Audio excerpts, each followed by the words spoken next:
joining me for week 3 of A Little Birdie Told Me.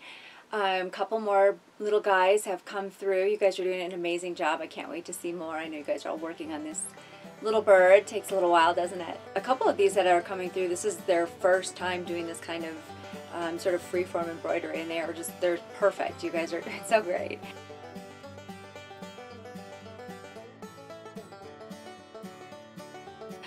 So this week we're going to be working on oya, which is another word for Turkish edging. You can work it in lace or tatting, crochet, but this time we're going to be doing crochet, teeny tiny little crochet. I have done a few lessons on oya before in previous videos, so you can go back and look at those, but in this case we're going to be doing what's called soap bubbles and church bells. So the soap bubbles will be attaching right away, and the church bells we're going to set aside for after we do turn to applique next week. But I wanted to just make sure we did all the oya all in one lesson. So here are those patterns. Go ahead and do a screenshot so that you can print it out and reference it while we work along, and we will get started. So before we get started on making the oya, I just wanted to say, you know, this is a really small crochet hook, tiny. And that may not be everybody's speed. So just so you know, of course, there's always options. You can crochet something bigger, even a trim, and put it around here.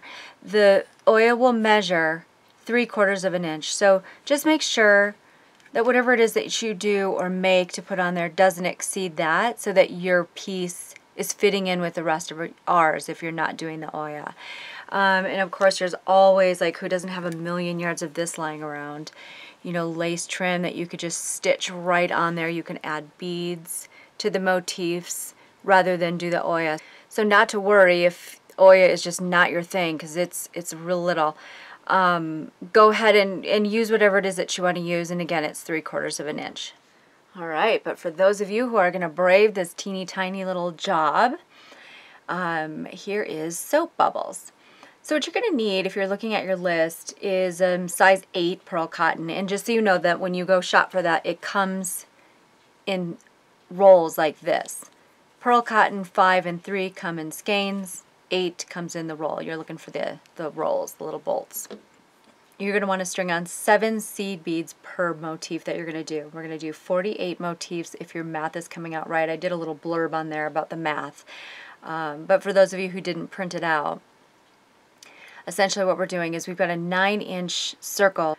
We need to multiply that by 3.14, which is pi, to get the circumference, you know, the length of the lace that we're going to be putting on here. And then that happens to be 28 1/4.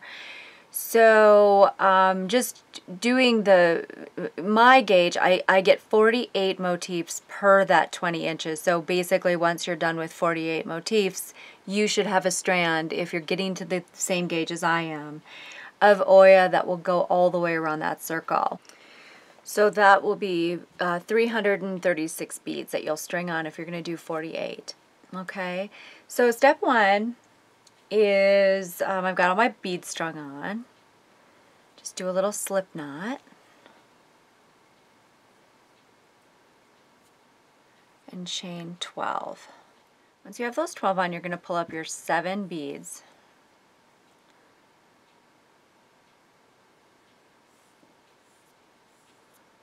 And just push those all the way up to the hook.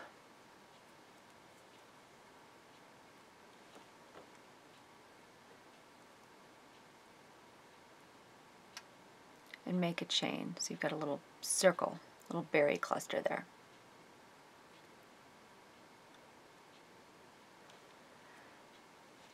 And just heads up, this isn't a beginning crochet lesson, obviously. If you don't know how to crochet and you want to learn, I did a 4-part crochet class, I think I think it was in November of 2017. That whole month I dedicated to learning how to crochet. So go back to that if you're wanting to learn crochet, but this is for people that already know how. Okay, so we've got that little cluster. And the pattern says to chain 3, 1, 2, 3, and work a single crochet between the first 2 beads. So you've got to turn that around, go right in between them, and work a single crochet. And you're just going to repeat that all the way around the circle. So it's 1, 2, 3. Just insert your hook, your teeny tiny little hook between those beads, and work a single crochet. 1, 2. So on the last one, still in the loop just after that last bead. Okay, and then what we're going to do once you're done with that is we need to close it down and make a little stem. So we're going to work 4 slip stitches down that side. And that first one, it's really kind of tricky to see. It's buried because you've pulled on it, you know, when you did the beads. 1, and then just kind of pull on the stem so that you can find where to go into, because it's going to twist on you a little bit. 2,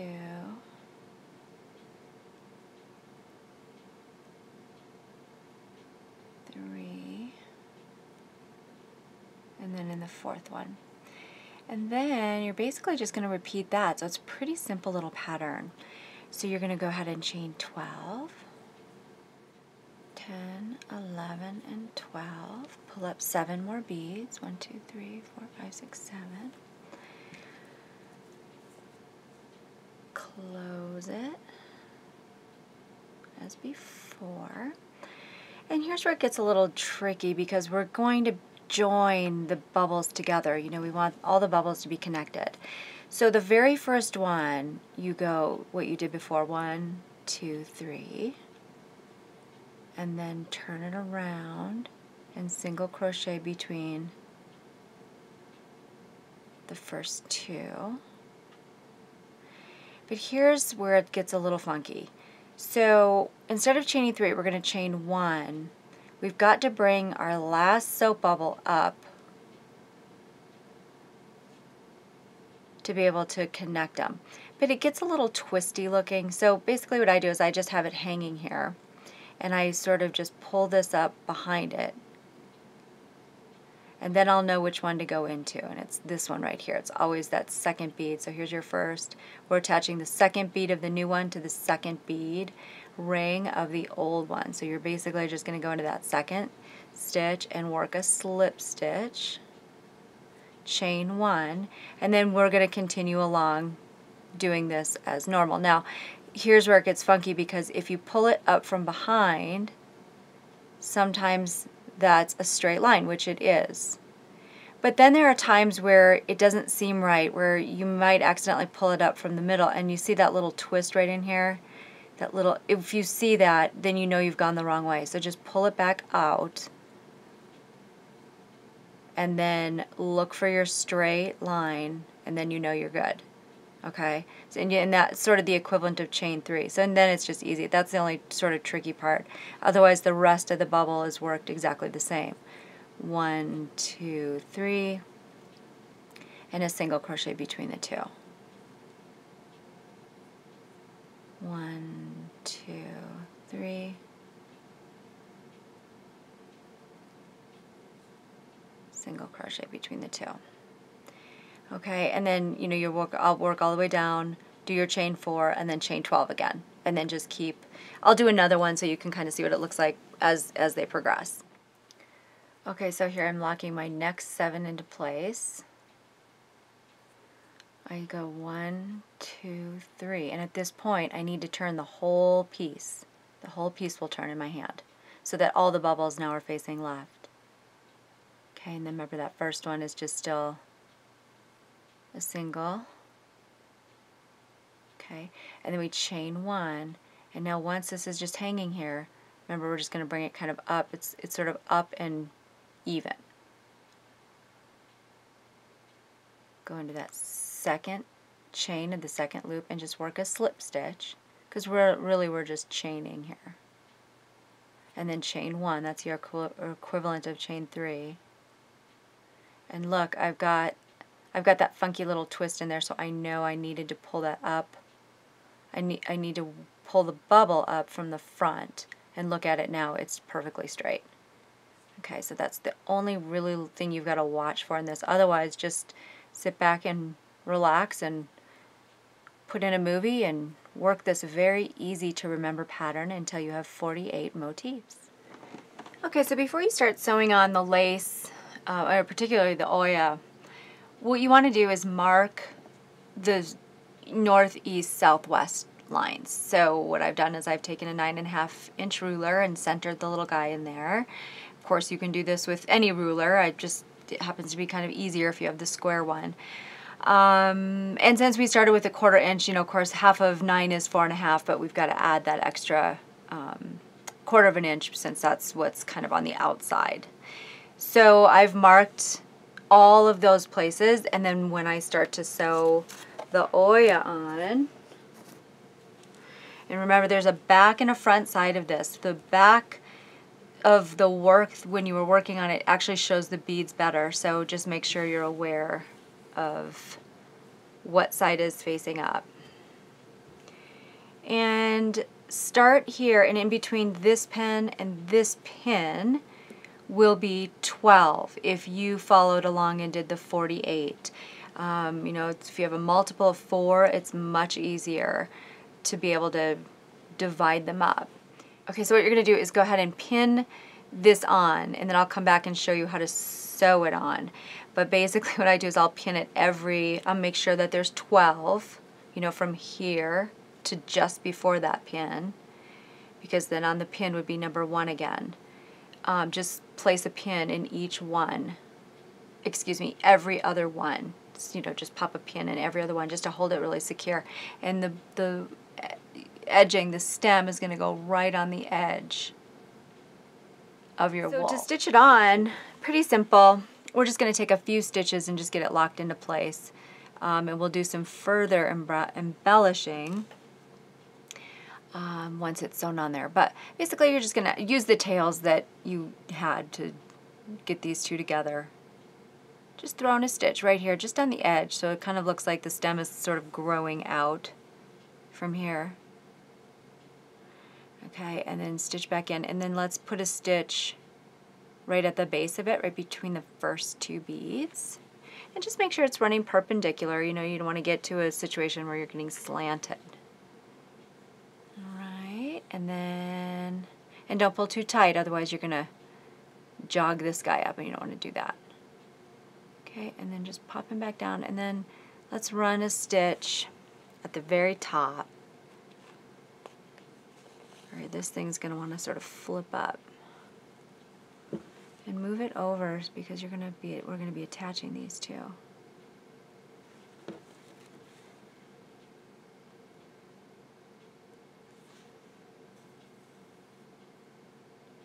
So just bury it under there. It doesn't really matter where you go, you'll never see it. Okay, and then these two need to be connected, so we're just going to sort of pull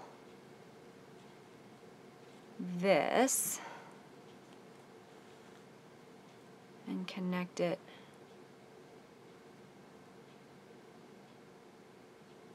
Make sure you're, I think I'm a little bit too high up there, just make sure you're coming out of that second bead so it all looks consistent. Right, so the second bead here. Actually, if you just come under it, pull it together, and then put it back down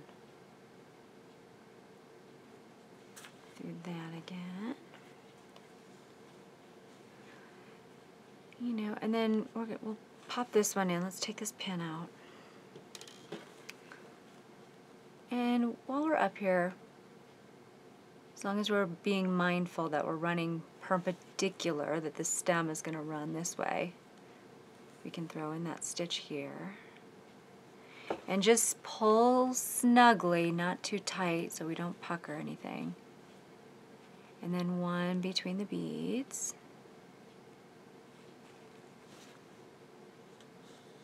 And like I said, anywhere is fine. I'm not being really careful, I'm just getting it stitched in there. And then one at the base, coming just from really the cotton side. And then just nail that guy back down in there. And then just keep working along until all of your bubbles are stitched on. Make sure that they're all coming from the edge there. And then we'll do a little bit more embellishing there. So once your oya is sewn on, you can do a few more things to sort of make it look lacier. Come up with your needle. Now I've still got the same thread, the oya thread, but you could do anything. You could even do a different color here. You know, just as long as it's kind of skinny. You could do 2 strands of DMC floss here, which is pretty much the equivalent of an 8. So basically what I've done is I've come up from the bottom into the middle of one of these squares. I'm going to slip my needle underneath.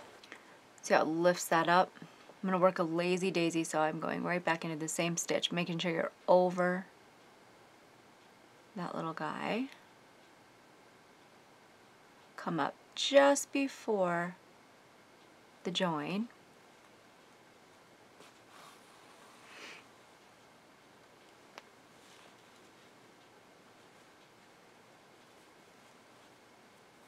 Go back down into the join.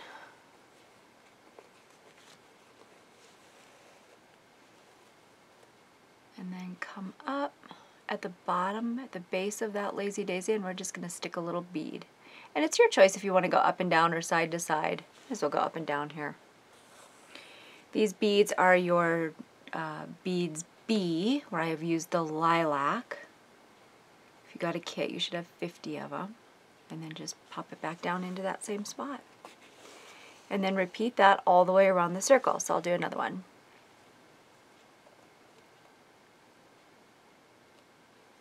Up through the center of the square.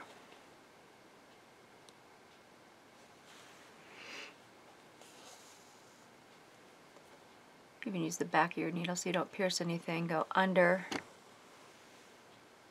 lift up.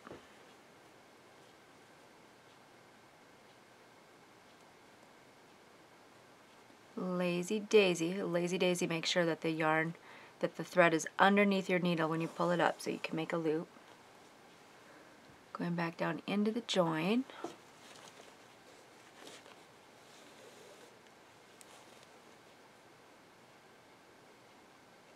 Come up at the base of it.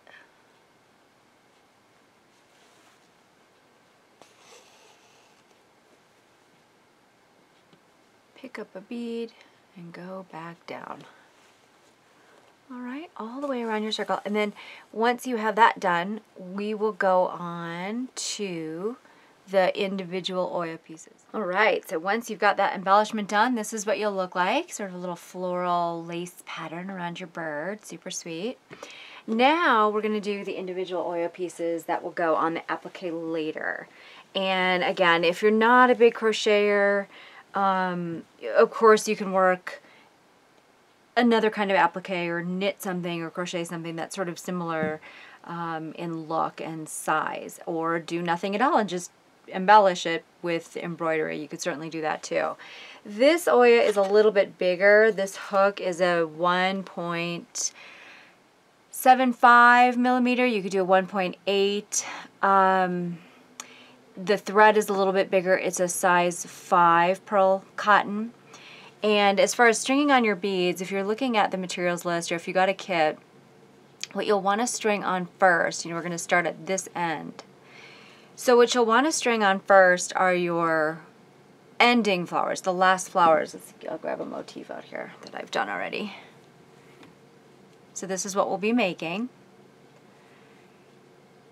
This is what you want to string on first because it's the last thing that we're going to be crocheting with, and then second, third. So we'll start with the 6 bud beads. So if you've got a kit from me and you see a little bag that says 80 on it, those are the green ones. This is the 160 because we need 6 per motif and 12 per motif and then 9. So this is the one that's 125. And I'm just talking about if you bought a kit and you've got little bags that are marked with the number of beads I put in those kits. So whatever you're crocheting last is what you'd want to put on first. Okay. So from the stem, this piece of oya will measure 1.5, and 1 inch across. And if yours is a little bigger or smaller, it doesn't really matter. I wouldn't go too much smaller. You know, this is just going to sit on top of applique, so it's not like we're trying to fit it anywhere, so don't go crazy trying to match that exact measurement, but that's a good ballpark at least for you. Okay, so if you're looking at the pattern that I provided at the beginning of the video, you'll see we're going to make 12 of these. Each north, east, southwest position will get 3 of them.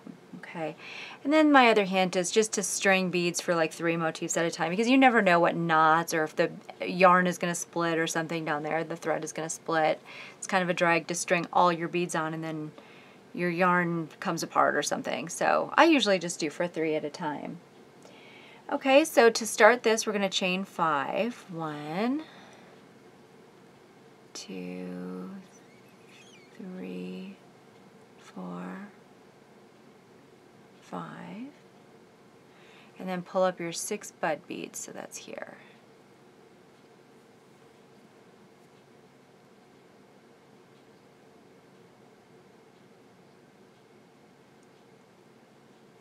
Close it up with a chain. Then we're going to chain 6.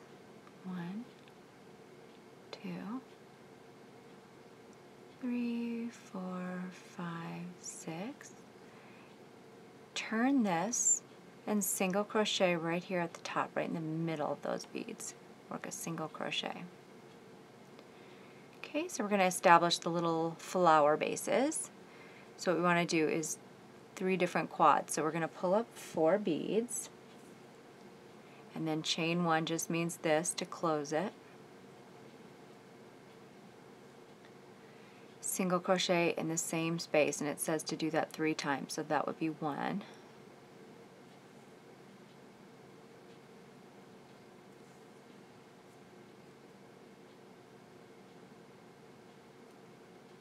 Close it, single crochet.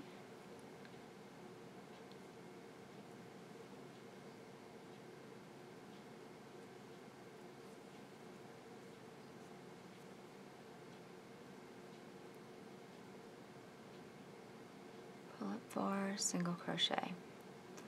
And I know we did 6 going up the side, but it just seems to fit better to do 5 going down the other. Probably because we're doing a single crochet at the end.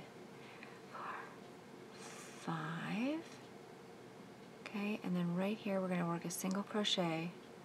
And then just to anchor it so it stays close to that stem,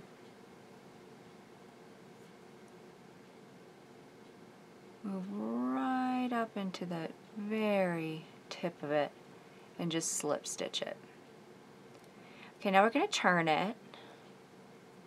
And then here, when you turn this around, make sure that your tail is not, see how my string is over my tail? You don't want that.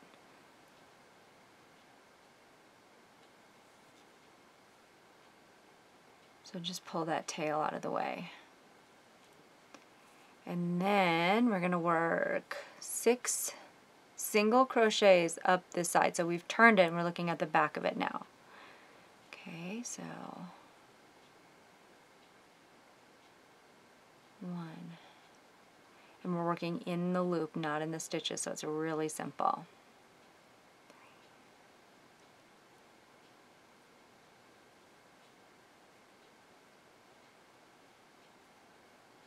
Okay, and then right here we're going to chain 1, and then right at the top again, right in this quad, single crochet. So we're going to be putting 3 little flower tips at each one, so I'm going to pull up 3 beads, but just working one at a time. I'll pull up 1 bead, do a chain, single crochet back in the very top of that, 1 bead, chain 1 to close the bead in there, single crochet, pull up a bead, chain 1. Now don't forget to single crochet back into that same place again, or you'll have that sort of bead floating out into the middle of the flowers. And then just move right over to the next one. I know that's hard to see, the light's shining on those beads, isn't it?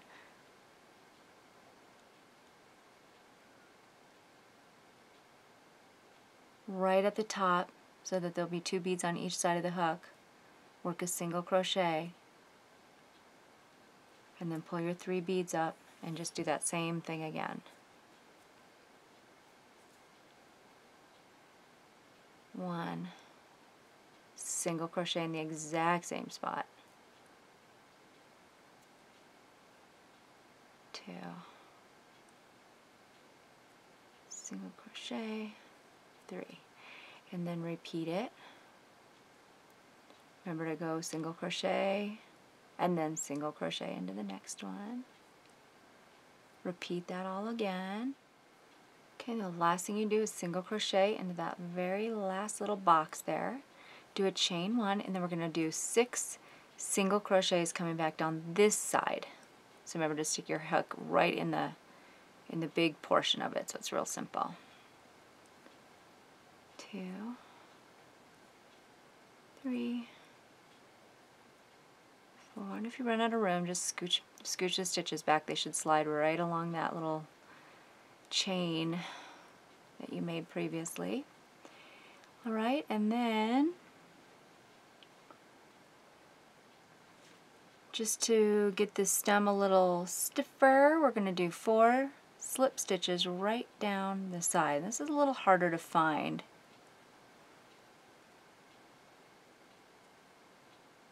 These stitches, because they get small. So when you're originally crocheting, I guess I could have said this, crochet them a little looser. You know, you don't have to crochet this really tight. And then there's probably one I can insert my hook into at the very end for the 4th. Doesn't really matter. We're going to be stitching these down anyway. And it's a good idea to leave long tails. I didn't really leave that long of a tail here, but let's leave a longer one, because then we can use these to sew in. You know, we don't have to go back and try to find this thread again. We've already got them. So when you flip it over, you've got, you can kind of stretch it out a little bit. But yeah, when you're crocheting this one, just try to keep this one a little bit looser. So you're going to make 12 of those and then just set those aside. And then next week we'll be working on turned applique and marking the placement for the rest of the components to go onto our pillow. So thank you so much for joining me. Keep sending in your photos, and we will see you next week. Take care.